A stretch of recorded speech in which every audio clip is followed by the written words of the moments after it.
So dear students, आज हम Thomas calculus की एक्सरसाइज 3.2 स्टार्ट करने जा रहे हैं 11th एडिशन से। इन एक्सरसाइज में हमसे कहा गया है कि जो आपके पास क्वेश्चंस हैं उनके आपको फर्स्ट और सेकंड डेरिवेटिव्स फाइंड आउट करने हैं।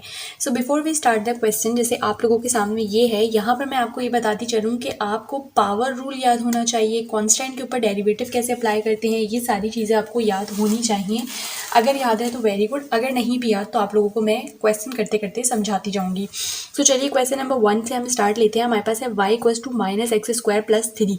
अब यहाँ पर पहले मुझे इसको फर्स्ट डिफ्रेंशिएट करना होगा, तो मैं लिखूंगी dy/dx, x के रिस्पेक्ट से। क्यों? क्योंकि यहाँ पर x कांस्टेंट है, ठीक है। इक्वल हो जाएगा। अब देखिए माइनस के साइन को आप एज इट इज लिख दें। एक्स स्क्वायर का अगर आप डेरिवेटिव लें तो यहाँ पर पावर रूल अप्लाई होगा। तो एक्स स्क्वायर का डेरिवेटिव क्या होता है, पावर रूल क्या होती है हमारे पास, कि पावर नीचे आ जाती है तो 2 नीचे आ गया और पावर में से 1 लेस होके आ जाता है। तो एक्स का अगर स्क्वायर है तो स्क्वायर में से जब आप 1 लेस करेंगे तो वो 1 बचेगा, ठीक है। प्लस एज इट इज लेके यहाँ पर कांस्टेंट रूल अप्लाई होगा। तो कांस्टेंट रूल क्या होता है कि कांस्टेंट का डेरिवेटिव होता है 0। तो अब हमें इसका सेकंड डेरिवेटिव ले लेना है। अब सेकंड डेरिवेटिव जब मैं लूँगी तो वो क्या होगा, d² y/dx² is equals to -2x का अगर आप डेरिवेटिव लें तो उसका आपके पास आएगा -2, और x जो है वो उसका डेरिवेटिव 1 होता है। तो -2 को जब आप 1 से मल्टीप्लाई करेंगे तो आपके पास आएगा -2। ये सिंपल सा क्वेश्चन था। अब हम सेकेंड क्वेश्चन को देखते हैं इसके। यहाँ पर हमारे पास क्वेश्चन नंबर 2 है। ये भी बहुत ही सिंपल क्वेश्चन है, इसके अंदर भी कोई ऐसी रॉकेट साइंस नहीं है। देखिए यहाँ पर हमारे पास y जो है वो हमारे फंक्शन का है और जो हमारा कांस्टेंट है, सॉरी वेरिएबल है, वो है x। तो हम लिखेंगे dy/dx। ये सारी चीज़ें मैं उन स्टूडेंट्स के लिए समझा रही हूँ जिन्हें डेरिवेटिव्स लेने नहीं आते हैं। अदरवाइज अगर आप लोग फर्स्ट सेकेंड ईयर में आपके इंजीनियरिंग का सब्जेक्ट था तो आपको डेरिवेटिव्स लेने तो ज़रूर आते होंगे, ठीक है। देखिए x² के ऊपर अगेन पावर रूल अप्लाई होगा। तो x² का डेरिवेटिव आएगा 2x प्लस यहाँ पर x का जब आप डेरिवेटिव लेंगे तो वो आएगा 1, प्लस यहाँ पर 8 का जब आप डेरिवेटिव लेंगे तो 8 इज़ अ कांस्टेंट, तो इसकी जगह पर कांस्टेंट का जो डेरिवेटिव आता है वो आता है 0, ठीक है।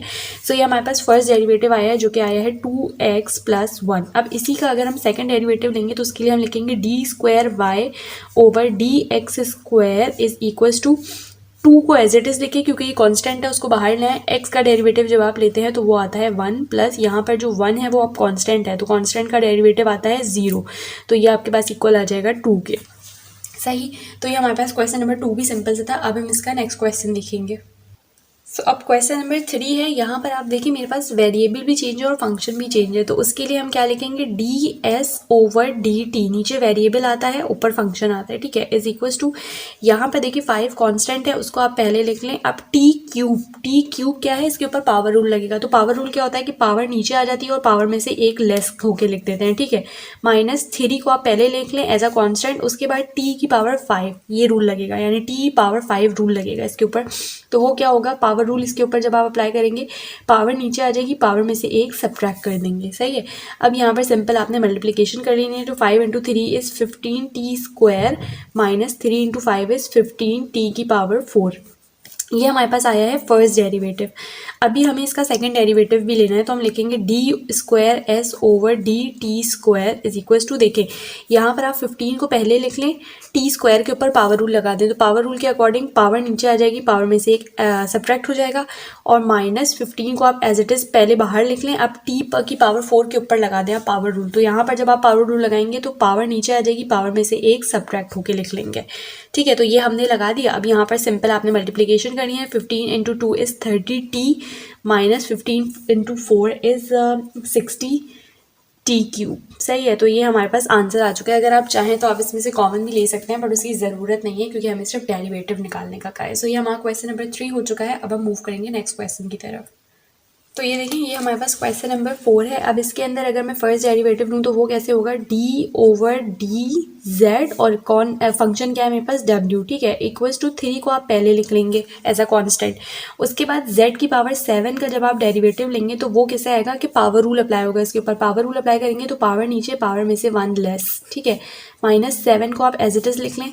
z³ के ऊपर पावर रूल अप्लाई कर दें, तो पावर रूल जब अप्लाई होगा तो पावर नीचे, पावर में से 1 लेस। उसके बाद फिर +21 को आप एज इट इज लिख दें। z² के ऊपर पावर रूल अप्लाई करें, तो z² के ऊपर जब आप पावर रूल अप्लाई करेंगे तो क्या होगा कि पावर नीचे और पावर में से 1 लेस होके लिख जाएगा। अब अंदर सिंपली आपने सिर्फ मल्टीप्लाई करना है। 3 × 7 इज 21, z की power 6 -7 × 3 is 21, t² plus 21 into 2 is 42z। ठीक है, सो ये हमारे पास फर्स्ट डेरिवेटिव आया। अब हम इसका ही सेकंड डेरिवेटिव लेंगे तो वो कैसे आएगा, डी स्क्वायर डब्ल्यू over d z square is equals to, देखिए 21 को आप पहले एज इट इज लिख लें बाहर, उसके बाद z की पावर 6 के ऊपर पावर रूल अप्लाई कर दें तो वो क्या हो जाएगा कि पावर नीचे पावर में से 1 लेस, सही। -21 को आपने एज इट इज लिखा, टी स्क्वायर के ऊपर पावर रूल अप्लाई करें तो पावर रूल क्या आएगा इसका, पावर नीचे पावर में से 1 लेस, प्लस 42 को आप एज इट इज लेंगे, z का जो डेरिवेटिव आता है वो आएगा 1, क्योंकि आप z के ही रिस्पेक्ट से डिफ्रेंशिएट कर रहे हैं। ठीक है, सो हमारे पास आ जाएगा 1। अब आपने अंदर मल्टीप्लाई कर लेना है तो 21 इंटू 6 इज 126, z की पावर 5 -21 इंटू 2 इज 42z, और फिर प्लस इसका जो आएगा आपके पास डेरिवेटिव वो क्या आएगा, as it is 42, sorry derivative कह लूँ, मल्टीप्लाई होकर एज इट इज़ आएगा 42। ठीक है, सो ये हमारे पास क्वेश्चन नंबर 4 हो चुका है। अब हम इसका नेक्स्ट क्वेश्चन देखते हैं। अब यहाँ पर हमारे पास दोबारा से y और x के फॉर्म में ही फंक्शन गिवन है, x वेरिएबल है, y हमारे पास जो है वो फंक्शन है, तो हम क्या लिखेंगे, dy बाई dx। ठीक है, सो हमने लिख लिया। यहाँ पर आप क्या करें, आप दोबारा से पावर रूल ही अप्लाई करो, लेकिन उससे पहले 4/3 को आपने बाहर एज इट इज़ लिखना है, एक्स क्यूब के ऊपर पावर रूल अप्लाई करना है। तो जब पावर रूल अप्लाई करेंगे तो पावर नीचे आ जाएगी, पावर में से 1 लेस हो जाएगा, फिर माइनस एक्स है, एक्स का डेरिवेटिव क्या आएगा आपके पास, 1 आएगा, सही है। सो ये हमने लिख लिया। अब यहाँ से आपके पास देखें 3 से 3 कैंसिल आउट हो जाएगा, you will be left with only 4x square minus 1, सही। सो ये हमारे पास फर्स्ट डेरिवेटिव आया है। अब इसी का अगर सेकंड डेरिवेटिव लेना है तो वो हो जाएगा d square y over d x square is equals to 4 को आपने एज इट इज लिखा, एक्स स्क्वायर के ऊपर पावर रूल अप्लाई कर दें तो वो क्या होगा, पावर नीचे पावर में से 1 less, minus derivative of a constant is 0।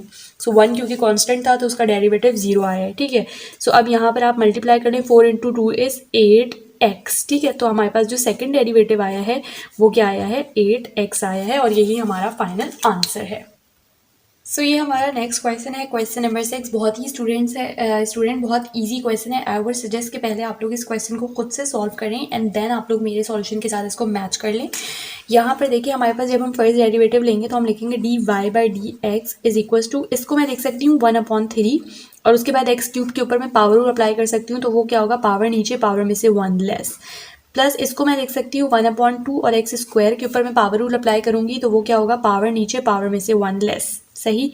उसके बाद इसको मैं लिख सकती हूँ 1/4, और जो x का मेरे पास डेरिवेटिव आएगा वो आएगा 1, सही है। अब अंदर आप मल्टीप्लाई करके लिख लें तो 3 से 3 कैंसिल होगा, हमारे पास आएगा एक्स स्क्वायर, प्लस 2 से 2 कैंसिल आउट हो जाएगा, हमारे पास आएगा सिर्फ x, और इसका आ जाएगा 1/4। सो ये हमारे पास क्या आ गया, फर्स्ट डेरिवेटिव। अब हम इसका सेकंड डेरिवेटिव लेंगे तो देखें d square y over d x square is equals to, इसके ऊपर आप पावर रूल अप्लाई करें तो पावर रूल क्या होगा, पावर नीचे आ जाएगी, पावर में से 1 लेस, प्लस x का डेरिवेटिव क्या आएगा आपके पास, 1 आएगा, प्लस 1/4, क्योंकि ये एक कॉन्स्टेंट है तो कांस्टेंट का डेरिवेटिव आपके पास आता है 0, तो आपके पास जो सेकंड डेरिवेटिव आया वो आया 2x + 1।